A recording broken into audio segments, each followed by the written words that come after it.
నమస్తే అన్న, ఏ ఊరన్నా? ఆర్మూర్ కాన్స్టిట్యూన్సీ. ఆర్మూర్. ఏం పేరు నీ పేరు? ప్రశాంత్ అన్న. ప్రశాంత్. ఎలా ఉంది రైతుల పరిస్థితి ఊళ్ళో? రైతుల పరిస్థితి చెప్పుకోలేనంత అధ్వానంగా తయారైంది. ఉమ్, గతంలో 10 ఏళ్ళు పండుగలా ఉండే, ఇప్పుడు మళ్ళీ దేశాల బాట పట్టే పరిస్థితికి వచ్చేసింది. ఉమ్, ఏదో దండగా మారిపోయింది. ఉమ్. ఈ బ్రహ్మాండంగా చేస్తున్నారు రైతులకి. అసలు రైతు రాజ్యం, మా కాంగ్రెస్ పార్టీ అంటే రైతు రాజ్యం, రైతులకు పండగ అని చెప్పాడు కదా సీఎం రేవంత్ రెడ్డి. ఆ సీఎం రేవంత్ రెడ్డి మాటలకు చెప్పుడికే మాటల గారిడి అయిపోయాడు కానీ ఉమ్, 3 పంటలు అయిపోతుంది. ఉమ్, సంవత్సరం కాలం దాటిపోయిన ఇప్పటివరకు రైతు బంధు లేదు. ఉమ్. రైతు రుణమాఫీ అన్నాడు కానీ సగం చేసి సగం చేయలేదు. మొత్తం చేసేసాను, వేల కోట్లు వేసాను. మరి హైదరాబాద్ లో మొత్తం ఫ్లెక్సీలు పెట్టి ఎక్కడ పెడితే అక్కడ పబ్లిసిటీ చేసుకుంటున్నాడు. ఇక పబ్లిసిటీ చేసుకోవడానికే పరిమితం తప్ప రేవంత్ రెడ్డిది ఉమ్, ఇంకోటి ఏమి లేదు. ఉమ్, ఏం లేదు కానీ 6 నెలలకోసారి పర్యటనలు, ఉమ్, ప్రభుత్వం పైసలతో తిరుగుడు తప్ప ఇంకో పనేం లేదు. ఉమ్, ఒక మంత్రులు లేరు, సరిగ్గా ఏది లేదు. ఉమ్.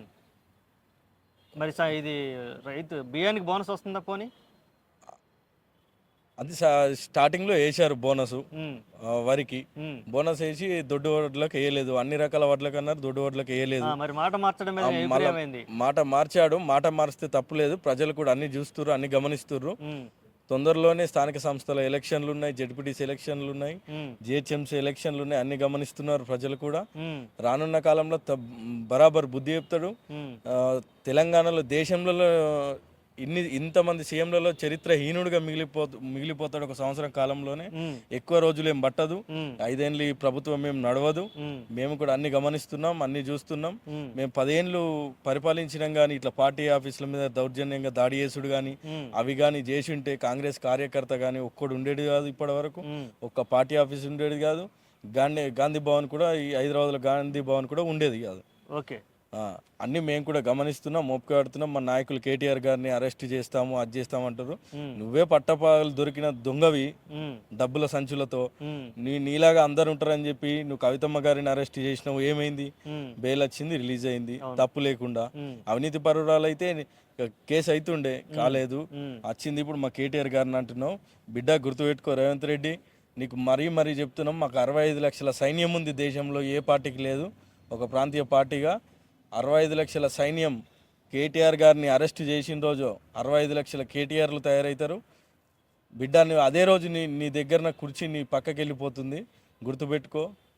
నల్గొండ రెడ్డిలు నీ పతనం గురించి వాళ్ళు కూడా వెయిట్ చేస్తుర్రు. కోమటిరెడ్డి కానీ, ఉత్తమ్ కుమార్ రెడ్డి కానీ. సరైన బిడ్డ, జాగ్రత్తగా ఉండు. ఇంకా 4 సంవత్సరాలు మరి రేవంత్ రెడ్డి పరిపాలనలో ఉండాలి కదా. ఎలా ఉంది పరిస్థితి? ఎలా ఉండబోతుంది? 4 సంవత్సరాలు కాదన్న, సంవత్సరం దాటింది. ఉమ్, మళ్ళా ఈ టైం వరకంటే, ఈ సంక్రాంతి వరకంటే ఉమ్, ఆయన ఉండడు. అది ప్రజలు తిరస్కరించేది కూడా జరిగిపోతుంది. ఓకే. ప్రభుత్వం కూడా పడిపోయి, నువ్వు ఎలాగైతే జిహెచ్ఎంసీ హైడ్రా అనుకుంటే బిల్డింగులు గులగొడుతున్నావో, ఉమ్, ప్రజలు కూడా నీ ప్రభుత్వాన్ని బరాబర్ గులగొడతారు. ఉమ్. సంవత్సర కాలంలోనే మధ్యలో ఎన్నికలు వస్తాయి అంటావు? ఖచ్చితంగా ఎన్నికలు వస్తాయి. ఆ, ఒక వారం ముందే నువ్వు నీ ప్రభుత్వమే పర్మిషన్లు ఇస్తుంది. ఉమ్, మళ్ళీ నువ్వు పైసలు తీసుకుంటుర్రు, అన్ని తీసుకుంటుర్రు. ఉమ్, మళ్ళీ మీరే గుల్లగొడుతుర్రు. ఉమ్, అన్ని బిల్డింగ్లు లేనోడు మంచి కార్పొరేట్ వాళ్ళ ఇల్లే వాళ్ళ ఏం గూలగొట్టారు. ఉమ్, వాళ్ళ దగ్గర డబ్బులు తీసుకొని ఉమ్, వాళ్ళు స్టే తెచ్చుకుంటారు. ఉమ్. లేనోడు పేదోడి మాత్రం బరాబర్ గూలగొట్టేస్తారు. ఓకే. నీ ప్రభుత్వంని కూడా ఇక్క రోజులేం లేదు, తొందరలోనే బరాబర్ గూలగొట్టేస్తారు. ఓకే. రేవంత్ రెడ్డి తమ్ముడు అన్నో తిరుపతి రెడ్డి గారు ఉన్నారు కదా, ఆ, ఆయన కూడా సీఎం లెక్క బిహేవ్ చేస్తున్నాడు. పెద్ద కాన్వే వేసుకొని కుటుంబ పాలన అని ఈ బీజేపీ, బండి సంజయ్, అరవింద్, ఈ ఈటల వీళ్ళందరూ 10 సంవత్సరాలు మొత్తుకున్నారు కానీ ఒక తిరుపతి రెడ్డి అనేటోడు ఒక వార్డు మెంబర్ కాదు. ఉమ్, ఆడెవడికి తెలంగాణ తెలియదు కూడా. ఉమ్, ఈ ఉద్యమం చేసిన ఈ కుటుంబ సభ్యుల్ని నువ్వు కుటుంబ పాలన అని అన్నావు. ఉమ్, వీళ్ళు ఎవడు తిరుపతి రెడ్డి, ఎవడు కొండల రెడ్డి. ఉమ్, ఈ రేవంత్ రెడ్డి ఒక పట్టపాలు దొరికిన దొంగ. వాళ్ళకంటే పెద్ద దొంగలు వాళ్ళు. ఉమ్, వాళ్ళు ఇప్పుడు ఒక్కొక్కళ్ళకి ఎస్కాట్ పెట్టి వాళ్ళ భార్యకు కాన్వాయ్లు, పిఏలు, ఉమ్, భూ కబ్జాలు అన్నీ తెలుస్తున్నాయి. ఏబేం పోయేటి కావు. ఉమ్. నిన్ను ఇడిసబెట్టే పని మాత్రం అసలుకే ఉండదు. ఓకే. ఇది మందకోడిగా సాగింది ఏంది నీ కేసు కూడా. ఇప్పుడు నెక్స్ట్ నీ ప్రభుత్వం గూలుడు పక్క. ఉమ్, నువ్వు చెంచల్గూడ, చెర్లపల్లె నీకు మంచి అలవాటు ఉంది. ఉమ్, ఇంకేమైనా మిస్ అయిన జైళ్ళు కూడా ఉంటే అవి కూడా నిన్ను తిప్పుతాం ఖచ్చితంగా బరాబర్ దింపుడే. మా కేటీఆర్ గారు మాత్రం ఇన్ని రోజులు మేము అభివృద్ధి మీదనే దృష్టి పెట్టినాము. అభివృద్ధితో పాటు మిమ్మల్ని కూడా వచ్చే టర్మ్ ఖచ్చితంగా బీఆర్ఎస్ ప్రభుత్వం వస్తుంది, అప్పుడు చూసుకుంటాం. ఓకే, రాబోయే స్థానిక సంస్థల ఎన్నికల్లో ఎలా ఉండబోతుంది టీఆర్ఎస్ బీఆర్ఎస్ హవా?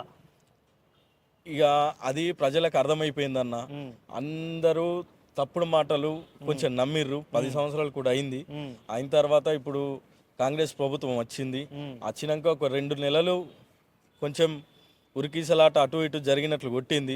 తర్వాత ప్రజలకు అర్థమైపోయింది ఉమ్, ఇది కాని పని. 4,000 ఇస్తున్నాడు పింఛను, అవే 2,000 ఇస్తుంది. ఉమ్, సిగ్గు లేకుండా రైతు బంధుని 5,000 నుంచి 15,000 ఇస్తా అని చెప్పిండు. ఉమ్, మొన్న ఆయననే మళ్ళీ ప్రెస్ మీట్ పెట్టి 12,000 ఇస్తా అని చెప్తున్నాడు. ఉమ్, అది ఒక సీఎమా ఏంది? అదే ఆయనకు తెలంగాణకే చెడ్డ పేరు తీసుకొస్తున్నాడు. ఉమ్, ఒక్క కంపెనీ కూడా ఇప్పటివరకు వచ్చిన దాఖలాలు లేవు హైదరాబాద్కి. ఉమ్, ఉన్నాయి కూడా బెంగళూరుకు పోతున్నాయి, గుజరాత్కు పోతున్నాయి. ఉమ్. దీన్ని ఖచ్చితంగా బుద్ధి చెప్తారు అన్న తెలంగాణ ప్రజలు. Okay, okay, thank you, thank you. Thank you. ఎక్సలెంట్గా